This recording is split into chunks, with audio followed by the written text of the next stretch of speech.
You probably already have a camera phone in your pocket. Is it worth spending the extra cash and the added effort to carrying one of these? The G7X Mark II might be one of the most popular vlog cameras out there. Oh man, the sun's kind of coming in at a nice angle right now.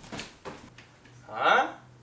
Wow, look how dramatic that is. I wish I was talking about something a little bit more inspiration, like follow your dreams. But instead, we're just talking about little pocket-sized cameras, so this is a little too much drama. Go away, lens flare. I've tested them out in a bunch of different lighting situations, and they react differently. Well, let's get started with the most basic test here. Broad daylight with both cameras fully zoomed out. The iPhone X actually has 4K, so actually, the iPhone is performing a little bit better. It's a little bit sharper. But if we do a 4x zoom, the iPhone X actually loses resolution because of a digital zoom, so the G7X has an advantage there. The iPhone starts to look a little bit pixelated, but it's still actually not too bad. And as many of you guys know, I'm a huge fan of how the iPhone X handles sunsets. I'm loving how the clouds are looking a little bit more vibrant, and there's a little bit more detail in the shadows as well. So yeah, iPhone X is off to a really good start. This is footage from my iPhone X, and I apologize for the shakiness. I am not a great roller skater. Looks like pretty typical iPhone party footage, right? Now let's switch over to the G7X and see what that looks like. And yeah, there's already a pretty significant difference. They're both on automatic mode, by the way. The G7X is a surprisingly good camera in low light, so no surprise here that it's the clear winner. I'm about to fall on my ass. If I didn't have my G7X with me that night, all of the footage would have looked more like this. Yeah, not really the same impact, is it? Now let's switch to some side-by-sides.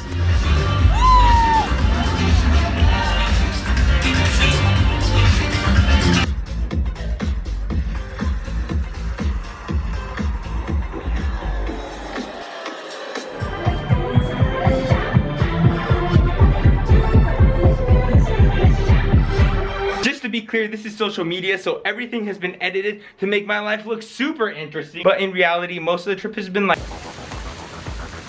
Well, this has been a terrible mistake showing you guys this footage. Let's go back to me feeling socially validated.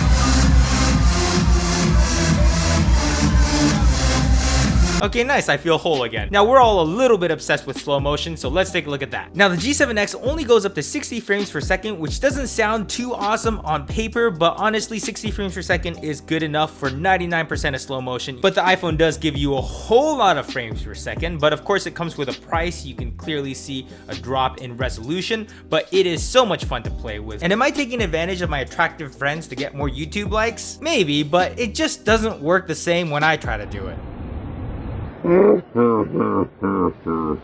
This whole family of people was just watching me do that, so this is great. So audio quality, that's another big factor. And this one I'm still a little confused about. I'm not even 100% sure which one I like better. We're gonna switch over to this one now. So now we're listening to the audio from this G7X Mark II. And I noticed the audio that comes out of it is generally deeper and fuller, which I like, but at the same time, it can sometimes sound a little bit muffled. Now from the G7X, we're gonna switch to the iPhone and you can listen to the sound. And now we are on the iPhone X. I noticed it's a little bit crisper and sometimes a little bit cleaner. Right now, the iPhone X probably sounds a little bit cleaner, but in certain atmospheres, I feel like the iPhone X sounds better. I don't know. When it comes to optical image stabilization, I think the G7X does way better. I would say the iPhone's isn't bad, but sometimes it has this jittery effect, which I'm really not a big fan of. But the G7X Mark II is pretty solid. You can walk with it and have it look fairly smooth. Let's turn on this light real quick. It's an aperture 120D light. This is very bright. On the G7X, it looks pretty good.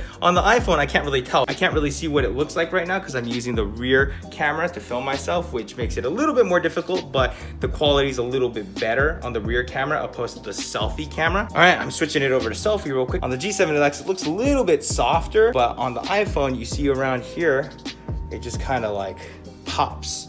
I look really shiny and sweaty on the iPhone X, and that's because of the highlight roll-off. The G7X has a much nicer highlight roll-off, so everything looks generally smoother. I don't look as sweaty and nasty, so there you go. And here we are again with a slightly different lighting setup. Again, huge difference in the highlight roll-offs. The skin just looks so much cleaner on the G7X. So if you've ever taken a selfie and you were like, why do I look so sweaty and greasy? Now you know why. And since we have the red here, we might as well just test that out as well. When you put the G7X Mark II right next to the red, you can see that there's another big step in highlight roll-off. I'm tired of saying the word highlight roll-off, so next topic. This has shallower depth of field, which is generally a good thing, but sometimes it just takes a second to focus on your face or whatever you're pointing it at. So I think it's safe to say the biggest difference between the G7X and iPhone 7 is the low light capabilities. Like, the difference is insane. See, look at this. I'm hiding in a weird bush. By the way, you guys owe me a like for this. But look at the difference here. Like, the G7X doesn't look pretty, but it might be seeing just as much as my human eye. The iPhone 10, like, this is completely useless footage. Second biggest difference is probably the highlight roll-off that we talked about earlier. Sorry if I'm slurring my words, we're in Vegas, I'm drunk. Highlight roll-off is one of the most important overlooked factors. This G7X, really solid vlog camera. Dylan is making fun of me right now. Damn it, Dylan. Hopefully this will help you decide if you should upgrade to a camera like this or if you should save that money and put it to fidget spinners instead.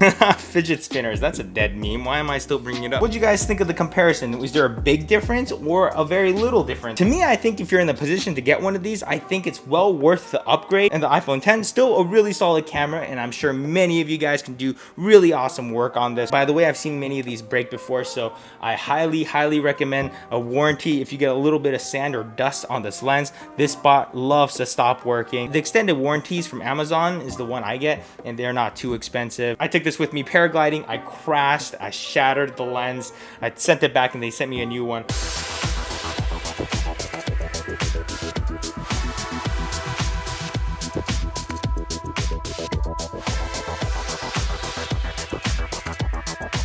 Alright guys, seriously, why are you still watching? You guys are the weird ones, not me.